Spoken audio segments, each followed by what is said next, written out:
Hai, kenalin nama gue Pau dan gue bakal jelasin shot-shot yang ada di video tadi. Buat penjelasan detail apa aja yang di shot selama wedding, mungkin akan ada di next video. Tapi di video ini akan lebih menjelaskan bagaimana gue achieve video 1 menitan tadi.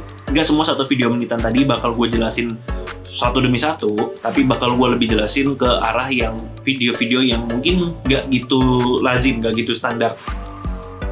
Oke, jadi tadi gue udah record sampai pertengahan, udah mau sampai selesai, terus ternyata hasil recordannya nggak crash, terus akhirnya gue harus shoot lagi dari awal. Yuk kita ulang lagi dari awal. Oke, jadi yang pertama gue masuk dari shootan timelapse-nya ini. Oke, itu timelapse gue tinggal nge-shoot nge-shoot timelapse pada umumnya aja lah, harusnya udah pada tahu juga, tinggal nge-shoot 20 menit atau berapa. Nah itu gue nge-shootnya nggak dari foto tapi dari video panjang, habis itu tinggal gue fast forward aja, jadi tinggal gue speednya gue cepetin.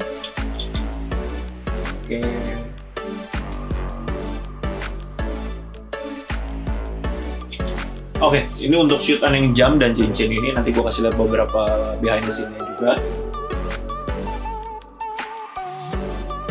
Tapi overall itu gue cuma pakai 2 lampu, jadi dari 1 lampu merah sama 1 lampu biru itu tinggal gue mainin lighting-lightingnya aja buat achieve shootan ini.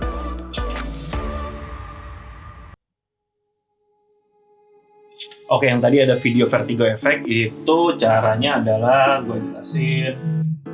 Oke, ini video aslinya. Tapi ini gue shoot di 4K karena gue ngeditnya di Full HD, gampang banget, tinggal gue scale out. Oke. Nah, ini jadi yang depannya 100, belakangnya 50. Otomatis bakal jadi vertigo effect. Gitu, gampang banget. Tapi karena ini nggak rapi nih, ini yang depannya kan masih segini. Oke, mungkin gue nggak perlu ngambil dari awal banget, gue mau ngambil dari sini aja. Oke, segini nih. Nah, yang video... Oke, cuman kan ini di awal sama di akhir nggak pas tengah nih. Nah, jadi ini gue udah make sure yang akhirnya di sini, gue kasih positionnya, gue kasih di frame. Nah, yang depannya ini agak miring nih, gue pindahin. Oke. Nah, tuh pas di tengah lebih enak. Otomatis sudah jadi vertigo effect. Nah, gimana cara bikin RGB splitnya? RGB splitnya tinggal di tambah 3. Tinggal ditambah 3, terus kasih arithmetic. Ini gue copy file yang sama ya, 3-3-nya. Arithmetic, operatornya gue ganti jadi max. Yang paling bawah blue-nya 255, sisanya 0. Yang di tengah tambahin lagi sama max, tapi yang di tengah juga green yang 255, tambahin yang paling atas sama juga max 255. Nah, semua videonya bikin linear dodge add. Oke. Nah, kalau yang paling bawah nggak usah. Oke. Nah, ini kan balik lagi kayak awal nih. Jadi warnanya tetap normal lagi. Nah, supaya kasih RGB effect-nya tinggal kasih lens distortion.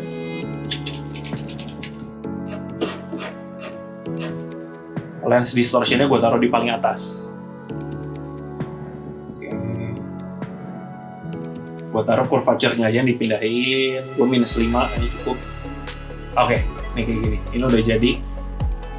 RGB effect gue render dulu biar lancar. Oke, jadinya kayak gini. Oke, itu dan untuk video vertigo effect-nya. Lanjut lagi. Oke, di bagian ini isinya hyperlapse. Oke, ini buat video hyperlapse-nya. Nah, pertamanya emang nge-shootnya kayak gini nih, goyang-goyang. Tapi nggak apa-apa, nggak masalah. Nanti tinggal lu stabilize aja di akhir-akhir. Nah, ini speednya tinggal gue naikin 400% kira-kira, tergantung dari berapa detik yang lu mau. Ini hasilnya masih goyang-goyang. Nah, kalau udah lu stabilize, lu next terus lu stabilize, jadinya kayak gini. Oke. Nah, kalau udah kayak gitu, lu mau tambahin RGB efeknya sama kayak yang di video tadi, sama caranya kayak tadi, lu tinggal kasih tambah videonya, tinggal lu kasih 3 biji kayak tadi, terus lu arithmetic, terus lu lens distortion selesai. Oke, kita lanjut lagi. Buat video sepatu yang tadi itu lu tinggal shoot dari atas dengan FPS yang tinggi, tuh lu jatuhin sepatunya, lu slow mo, abis itu kenapa bisa balik, lu tinggal reverse speednya aja. Ini video aslinya. Udah jatuh sampai bawah. Udah kayak gitu doang videonya. Cuman gue cuma mau ngambil dari sini, set, udah habis ini kira-kira cukup. Habis itu gue copy filenya. Oke, gue Ctrl C, Ctrl V kan tadi. Gue copy datanya, terus gue reverse gitu. Set, udah cukup kayak gitu. Kalau misalkan lo butuh baliknya lebih cepat, ya misalkan gue speednya gue tambahin, jadi waktu pas kayak gini, set. Oke, yang ini sama, tinggal slow mo aja, terus kasih RGB effect lagi. Nah, ini lighting yang ini tinggal gue seluruh ruangan gue matiin lampu, gue gordenin, gue tutup. Habis itu tinggal minta tolong asisten gue buat lightingnya gerakin. Lalu dari sini gue minta dari bawah ke atas. Supaya lebih dinamis saja, ada pergerakan lighting yang nggak terlalu monoton. Oke, lanjut lagi, ini ada beauty shot-nya. Beauty shot. Jadi gue tuh selalu ngusahain gimana kalau shoot beauty shot itu, walaupun cuma gerakan yang simple, tapi angle-nya ada variatif. Jadi kalau dari sini, oke, ini dari buka pintu dulu, ambil berapa angle, terus detail tangannya ngambil jas, terus kasih lihat gimana tempatnya. Habis itu, oke. Nah, jadi ada awal sama akhirnya tuh ada ceritanya lebih jelas. Jadi dari yang sini ke kanan, masih lanjut ke kanan lagi tuh ada gerakan ininya. Oke, lanjut. Nah, kayak gini. Angle-angle-nya selalu ada wide, ada close up. Nah, buat yang ini kebetulan juga ini biasanya kan lu berebutan sama makeup artist buat karena brightnya harus pakai veil-nya. Nah, yang ini gue bawa veil sendiri kebetulan, jadi emang ada teman gue yang punya veil juga, jadi fotografernya juga, dan dia yang bawain veil ini gitu. Jadi kita bisa shoot berulang-ulang tanpa perlu rebutan sama makeup artist mau pasangin veil di bright. Oke, ini tinggal shoot on gimbal. Oke, ini beauty shot juga. Oke, yang ini efek-efeknya gue pakai dari kacamata. Jadi gua taruh kacamatanya di depan lensanya. Entah sih bisa kacamata, bisa plastik, bisa kaca-kaca lainnya lah, atau apa yang bening-bening gitu, botol aqua juga bisa.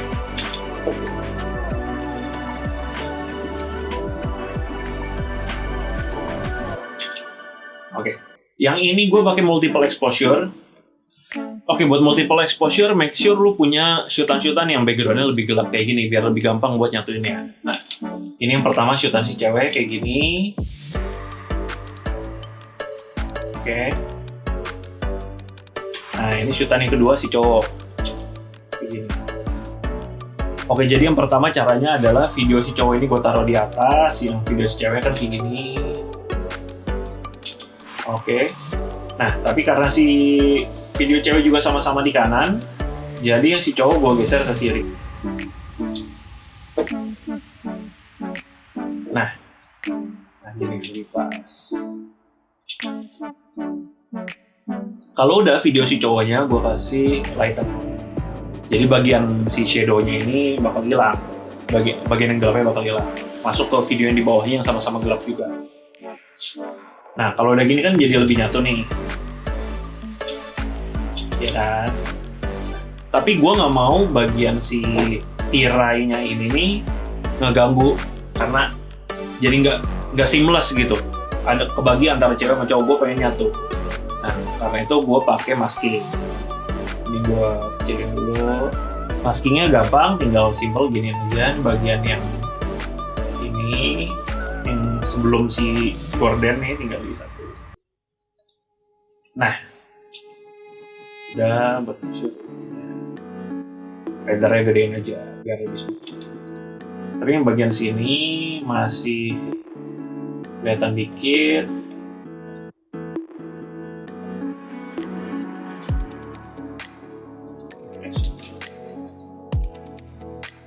Kayaknya jadi gua kasih dari sini udah enak. Bagian depannya gua lebih geser.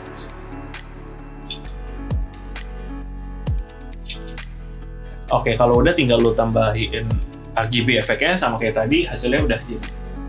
Oke, tuh jadi kayak gitu. Sip. Oke, ini tinggal crop aja, main di crop.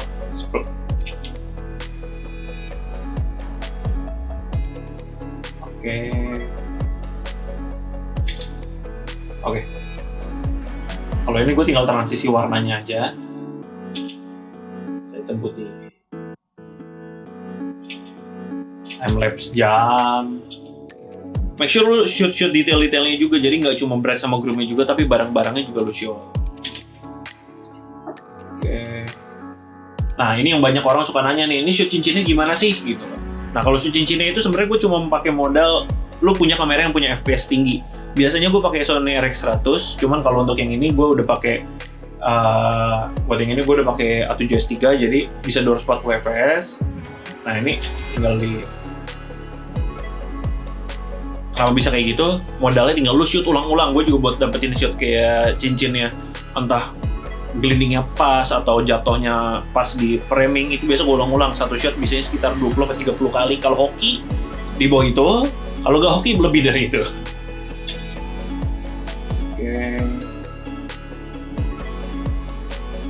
Oke, ini yang shoot jasnya gue bakal kasih lihat behind the scene sedikit.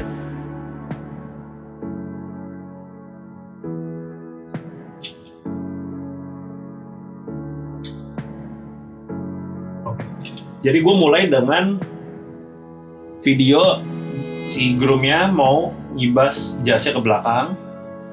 Gue lanjut lagi angle-nya dari belakang dengan tujuan ngepasin jasnya itu ke kamera supaya gelap. Oke. Nah, dari gelap ini gue pindah lagi, gue shoot dari depan lagi. Oke, nih kayak gini, gue shoot dari depan lagi. Jadi angle-nya berubah-berubah supaya lebih dinamis. Oke. Waktu pagi gue udah mikirin kalau shootnya ada adegan tutup tirai yang bagian ini. Set. Nah, oke. Jadi gue setelah gue shoot ini, gue langsung mikirin adegan apa yang dari gelap muncul ngasih lihat sesuatu gitu loh, yang revealing something. Nah, akhirnya dari sini gue transisi ke gereja. Jadi emang ini dari bawah kursi, dari gelap, gue kasih lihat. Habis itu supaya lebih dinamis juga, gue langsung kasih lagi transisi. Ini gue pakai masking. Oke, video aslinya tuh 2 video kayak gini. Satu lagi, jadi yang pertama dari gelap tadi ke sini. Yang kedua adalah gue nge-shoot dari lantai 2. Ini ada di balik kayak ada jeruji-jerujinya gitu. Gue nge-shoot kayak gitu. Nah, kalau lo udah tentuin mau dari bagian mana yang transisinya, let's say gue mau kasih lihat dari sini nih ya.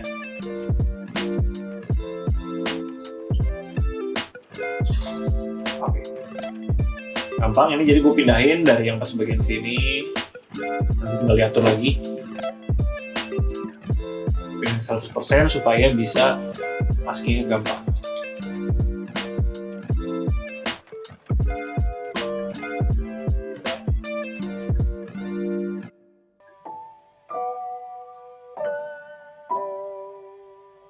Oke, ini gue udah bikin kotaknya di luar ini dari frame pertama si videonya. Meshpadnya gue tambahin keyframe-nya kayak gini. Terus, oke, ini frame keduanya gue udah tambahin karena agak miring.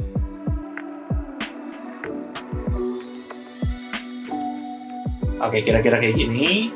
Nggak usah tiap frame banget, tapi kayak jeda beberapa. Nah, misalkan segini, kemajuan lagi, otomatis make sure framingnya udah otomatis.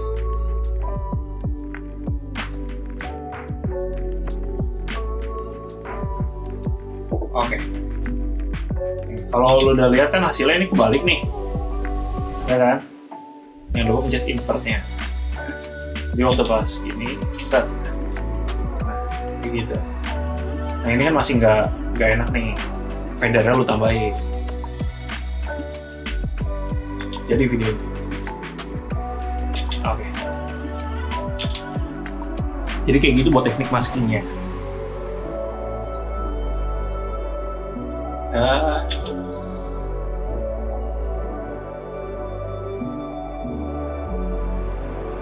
Oke, itu dia cara gimana gue ngedit dan nge-shot video 1 menitan yang tadi. Sorry, gue nggak bisa kasih banyak buat behind the scene-nya, karena gue nge-shoot cuma berdua, dan gue dan second shooter juga bener-bener fokus buat nge-shoot acaranya, karena emang bener-bener acaranya nggak gitu banyak, dan kita fokus buat beauty shot, dan kita nggak ada shooter satu lagi buat khusus shoot behind the scene-nya. Nah, makanya jadi nggak gitu banyak juga behind the scene-nya. Tapi gue make sure gue cobain buat next-nya bakal lebih banyak lagi untuk behind the scene-nya, dan gue bakal coba jelasin lebih detail lagi buat setiap apa aja yang terjadi sih kalau mungkin kalian mau masuk di dunia wedding, atau mungkin buat kalian juga udah di dunia wedding tapi masih pengen buat explore lebih lagi bareng-bareng sama gue juga. Gue Pau, bye!